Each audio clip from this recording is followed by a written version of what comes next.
¿Qué pensabas que era normal en ti hasta que te diste cuenta que era un problema de salud mental? No fue hasta que empecé a sentirme mejor que comprendí que pensar en poner fin a mi existencia todos los días no es normal. Al principio creía que estaba bien, porque no es como si realmente tuviera intenciones de hacerlo. No había planes concretos en mi mente, ni deseos profundos de dar ese paso. Solo era consciente de que esa alternativa estaba ahí, latente. Por ejemplo, estaba en clase y el profesor nos hablaba sobre una tarea. En mi mente surgía el pensamiento: sí, puedo hacer eso o puedo poner un punto final a todo. Y al final terminaba entregando la tarea. Ese tipo de pensamientos cada día. Un claro signo de que algo en mí no estaba bien.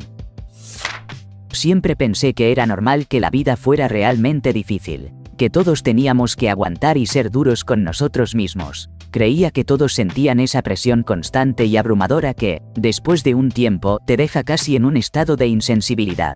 Todo cambió cuando fui diagnosticado con TDAH y autismo a los 49 años. De repente, todo cobró sentido. Comprendí por qué me cuesta tanto hacer ciertas cosas, decir otras y actuar de una manera específica. Es increíble cómo una etiqueta puede cambiar tu perspectiva sobre tu propia vida.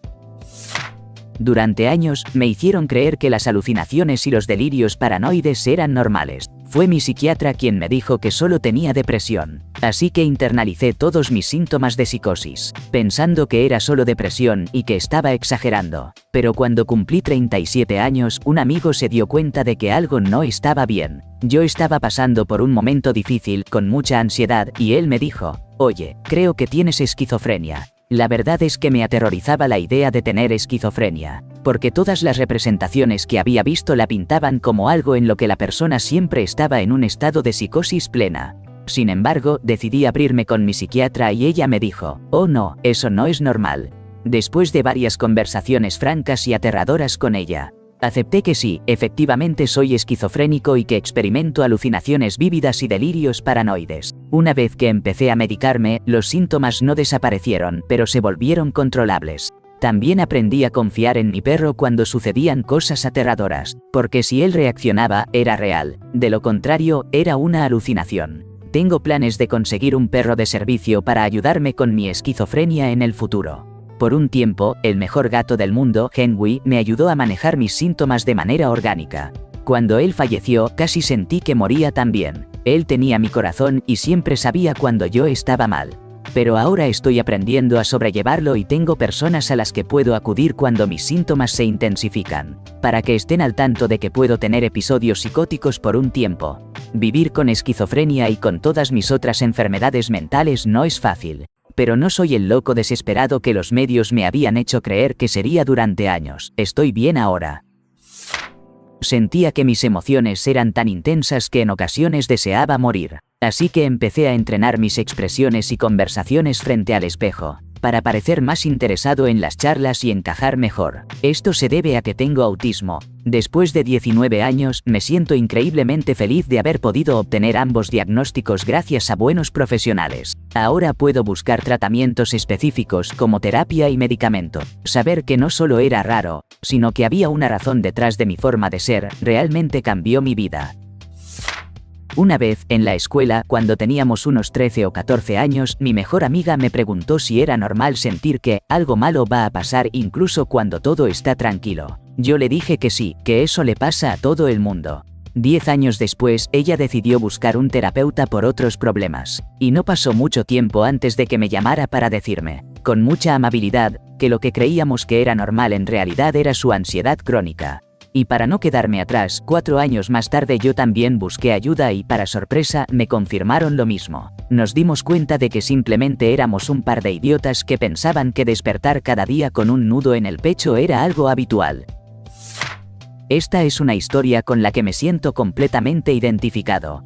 Desde muy joven, solía experimentar un profundo temor. Cada evento, cada partido de tenis, cada juego de béisbol, siempre estaba en riesgo de colapsar.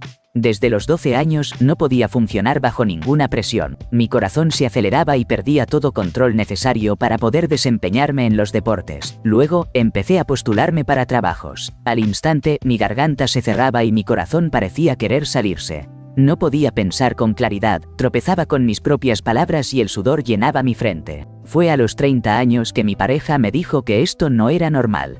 Y ahí fue cuando decidí buscar ayuda. Tengo ansiedad y de la fuerte. Pero gracias a una dosis baja de venlafaxina y terapia quincenal, ahora estoy fluyendo. Así que, escúchenme bien, váyanse a terapia, amigos.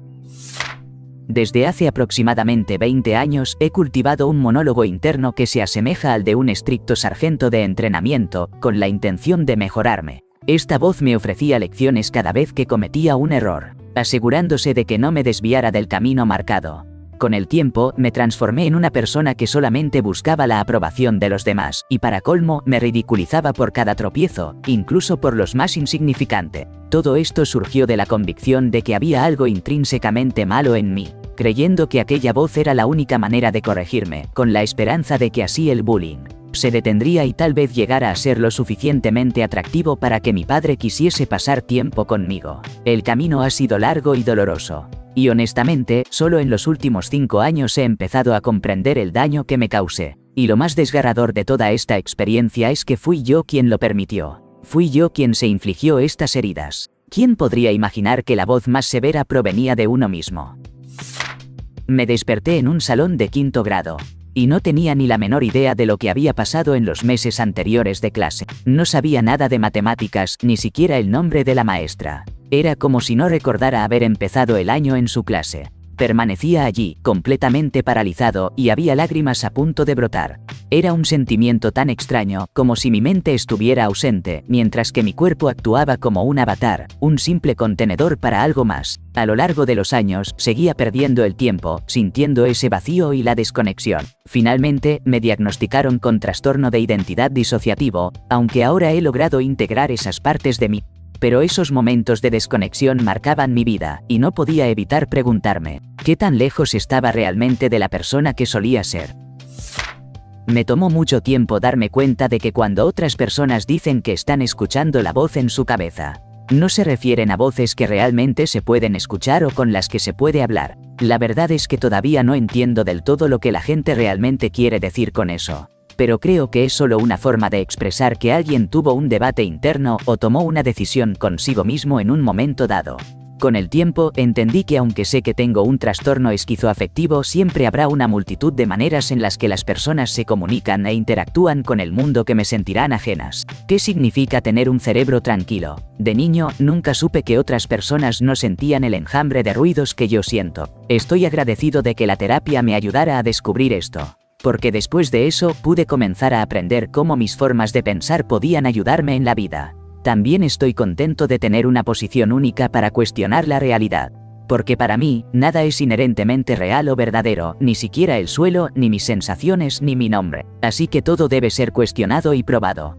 El lado positivo de todo esto es que creo que la esquizofrenia me ha hecho compasivo y comprensivo. A lo largo de mi vida he sentido mucho miedo, y eso me lleva a querer ayudar a otros a afrontar el suyo.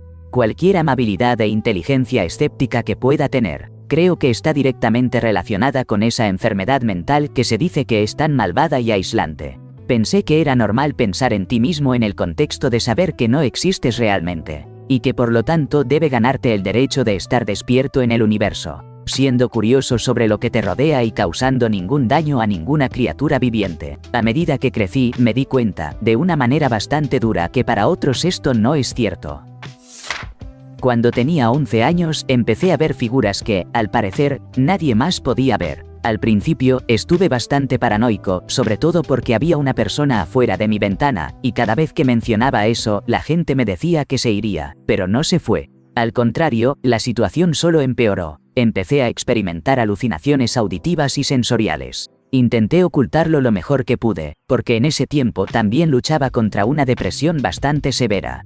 Pero, al mirarlo con perspectiva ahora, siento que es increíble pensar que nadie se dio cuenta de lo que estaba pasando. ¿Cómo es posible que nadie notara nada? Es un tema que me ha dejado pensando mucho. Desde pequeña, odiaba partes de mi cuerpo y de mi apariencia tanto, que me pasaba el día pensando en cómo cambiarlas. Me angustiaba muchísimo imaginar mi futuro si no podía pagar ninguna cirugía. Y para ser clara, no estoy hablando de corregir un pequeño bultito en la nariz. No, yo obsesionaba con la idea de deshacerme de mis piernas porque las odiaba tanto. Cuando era adolescente, escuché ese mensaje de que muchas chicas se sienten incómodas con su cuerpo, y pensaba que los demás debían lidiar con eso mucho mejor que yo. Luego, en mis 20s, me diagnosticaron dismorfia corporal. Fue un camino largo, pero después de una terapia intensiva, puedo decir que ahora estoy mucho mejor. Y lo más sorprendente es que estoy realmente agradecida de no haber tenido el dinero para todas esas cirugías que deseaba en ese entonces. Ni siquiera intenté hacerme algo por mí misma. Y a veces es mejor no tener acceso a lo que uno quiere porque te permite encontrar otra forma de cuidar de ti misma. ¿No les parece curioso cómo los momentos más difíciles pueden llevarnos a los mejores resultados?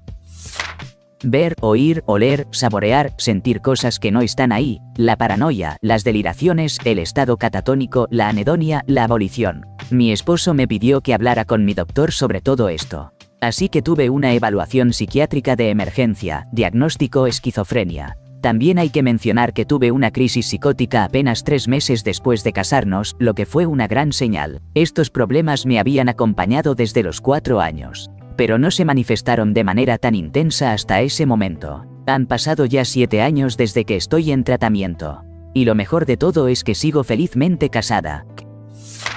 Pensé que ser increíblemente necesitado y sentir tristeza al despedir a los visitantes era algo que le pasaba a todo el mundo. Creía que era normal llorar, pensando que nunca más volverías a ver a esas personas. También pensé que se trataba de algo normal el estar en la cima del mundo, logrando tareas con tanto entusiasmo, apenas durmiendo, comenzando 1900 proyectos distintos y sintiéndome absolutamente invencible, solo para caer en picada semanas después, incapaz de levantarme de la cama, descuidándome, durmiendo 16 horas al día y aún así despertando agotado. Pero no, eso es solo depresión con un toque de bipolaridad. Gracias a Dios por los medicamentos y la terapia. Cada día aprendo algo nuevo sobre mí mismo. Nunca he tenido un concepto claro de mí mismo. Claro, tengo ciertos talentos e intereses, pero si alguien me preguntara ¿quién eres? ¿Cómo eres? No tendría respuesta. Tampoco sé en qué creo o cuáles son mis valores fundamentales. Puedo tener opiniones fuertes o creencias, pero no suelen ser consistentes. Lo mismo se aplica a mi estilo, mis gustos musicales, pasatiempos, etc. Siempre me he sentido tan vacío cuando estoy solo. Porque no tengo a nadie que guíe o influencie cómo actuar, cómo vestirme o cómo ser. Tiendo a florecer en las relaciones o en situaciones sociales. Porque siempre he podido evaluar inconscientemente todo y así decidir cómo debería presentarme. No lo hago para ser manipulador ni para herir a nadie, ni tampoco estoy tratando de ocultar a. Sin embargo, creí que había algo horriblemente mal conmigo, porque si todos los demás sienten lo mismo, ¿por qué yo soy el que tiene problemas con ello? No me sentía como una persona, me sentía como un extraterrestre intentando actuar como uno de ellos. No importa cuántos días despierta en este planeta. Nunca me he acostumbrado a vivir en mi propia mente. Resulta que tengo trastorno límite de la personalidad. No me diagnosticaron hasta que cumplí 19 años. Entré a la consulta de un psiquiatra y ella me preguntó, cuéntame sobre ti, ¿quién eres? No tenía respuesta. Cuando intentó indagar un poco más, solo llegó a las respuestas que ya mencioné. Después de 1 hora, me dijo que estaba claro que tenía TLP. Un poco después, recordé que había visitado a un psiquiatra cuando tenía 12 años y también me diagnosticaron algo, pero nunca supe qué era. Intenté revisar mis registros, pero no lo encontré. Mi hermana acababa de cumplir 18 años, así que tuvo acceso a sus registros de esa época. Ambos estábamos bastante desquiciados de niños y adolescentes. Ella encontró un documento que decía que le habían diagnosticado trastorno de apego reactivo. Recordé que mi mamá dejó de llevarme al psiquiatra después de que se hiciera el diagnóstico. Le pregunté a mi mamá sobre eso y me dijo, no me gustaba mucho ese psiquiatra, decía que tenías algo de apego reactivo. En ese momento comprendí que tanto mi hermana como yo habíamos sido diagnosticados con TAR. Más recientemente, supe que el TAR no tratado tiende a manifestarse como TLP en la adultez. Volveré y citaré la fuente luego. La verdad me hizo sentir bien, porque me di cuenta de que no era una persona mala. Solo estaba haciendo lo que creía que tenía que hacer para sobrevivir. Desde que tengo memoria, cada pequeño detalle de mi vida se ha convertido en una fuente de obsesión. Y hablo en serio, cada uno de esos detalles. Por ejemplo, pasear por el centro comercial se transforma en una especie de tormento mental. Comienzo a sentir que hay miradas sobre mí. evaluándome como si cada paso que doy fuera una invitación a la crítica. ¿Y qué sucede cuando le envío un mensaje o respondo a un amigo? Una ola de angustia me invade. ¿Y si esto resulta ser hiriente y no me doy cuenta? No sé ustedes, pero yo realmente necesito revisar mis palabras hasta 3 veces antes de enviarlas. Y luego, en lugar de soltarlo, paso horas rumiando el mismo pensamiento. Esto, por supuesto, a veces me lleva a apartarme de los demás durante días, y la verdad, ha afectado muchas áreas de mi vida de manera negativa. Hasta hace unos meses pensaba que todo el mundo experimentaba lo mismo. Pero cuando compartí esto con mis amigos, vi su preocupación reflejada en sus rostros. Ahí fue cuando comprendí que el sobreanálisis no es algo común. No sabía que sentirme temblando del 8 de 10 durante 10 días no era solo síndrome premenstrual. Tampoco entendía que esos colapsos emocionales, esos momentos en los que rompía cosas y me descontrolaba, no eran simplemente parte de ser mala. Pero tras darme cuenta de que todo eso sucedía justo después de la ovulación y hasta que comenzaba a menstruar, ¡wow! Ahora estoy intentando diferentes cosas para ayudarme. Incluso estoy probando Prozac, pero solo durante la fase lútea. He luchado tanto por manejar esto, intenté ir a terapia. Y por años pensé que solo tenía que esforzarme más o que estaba fracasando. Me sentía tan mal, casi suicida de la vergüenza. Resulta que mi cerebro simplemente no puede manejar las hormonas. Maldita sea, todo. La combinación del trastorno por déficit de atención e hiperactividad con su amigo, la depresión. A veces también aparece ese pequeño fastidio llamado autismo. No sé si este último es real o solo una parte de mi ADHD. Y, para colmo, crecer en una familia emocionalmente negligente es la guinda del pastel. Los grandes problemas son evidentes, claro que sí.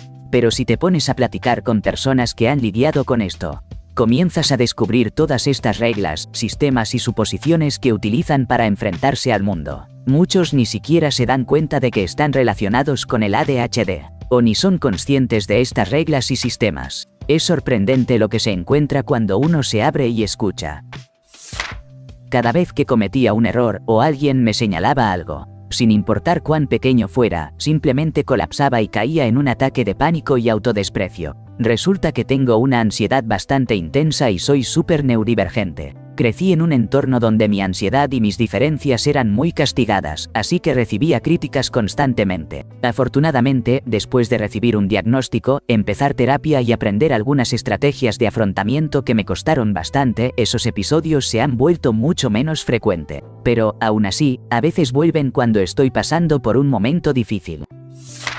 Siempre pensé que estar cansado todo el tiempo era porque era perezoso. Mis padres me lo repetían constantemente, así que creí que era verdad. Llegaba a casa del trabajo agotado y pensaba que solo era por mi falta de ganas. Además, tenía la mala memoria que todo el mundo me decía que era culpa de mi torpeza, pero no era eso. Descubrí que cuando me pusieron medicación para la salud mental, lo que realmente pasaba era que sobrepensaba y me estresaba por todo, tanto que me agotaba y me sentía abrumado. De verdad, estaba drenado mental y físicamente todo el tiempo. También afectaba mi capacidad para recordar cosas. Mi memoria sigue siendo mala, pero ahora es una mala diferente, jaja.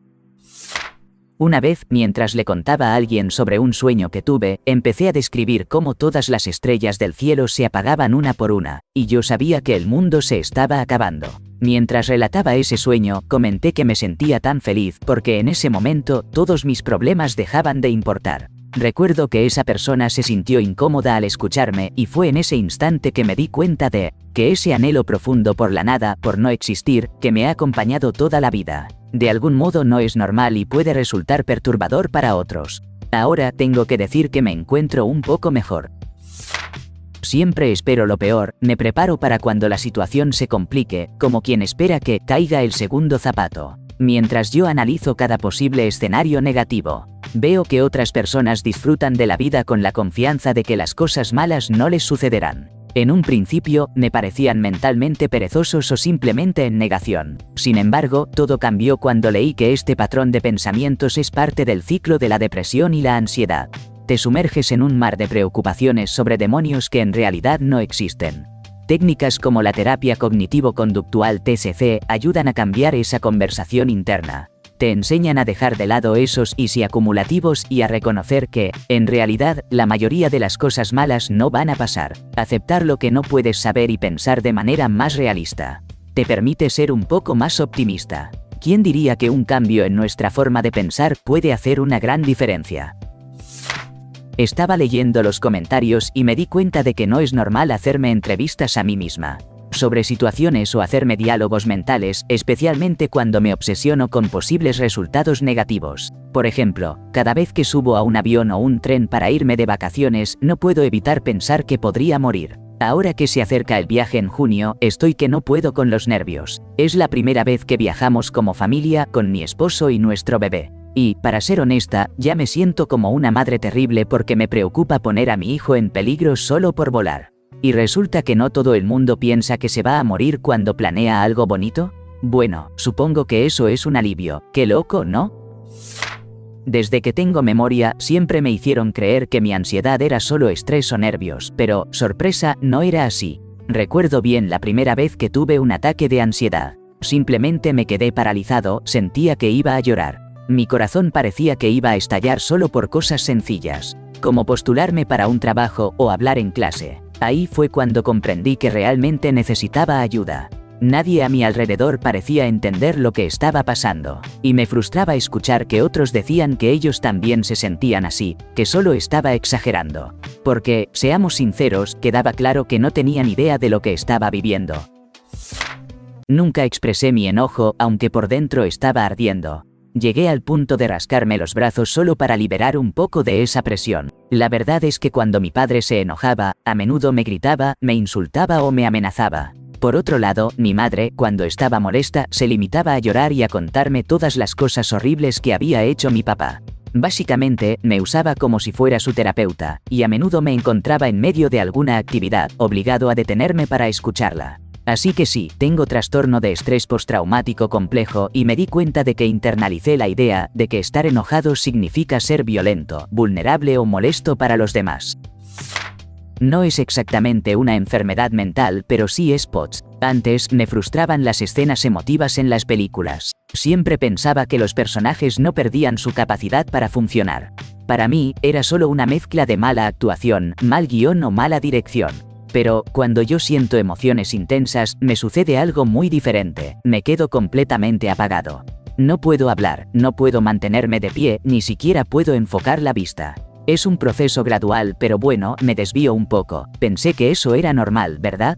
Después de todo, ¿qué más podría significar abrumado por la emoción? La verdad es que mi sistema autónomo simplemente no está bien.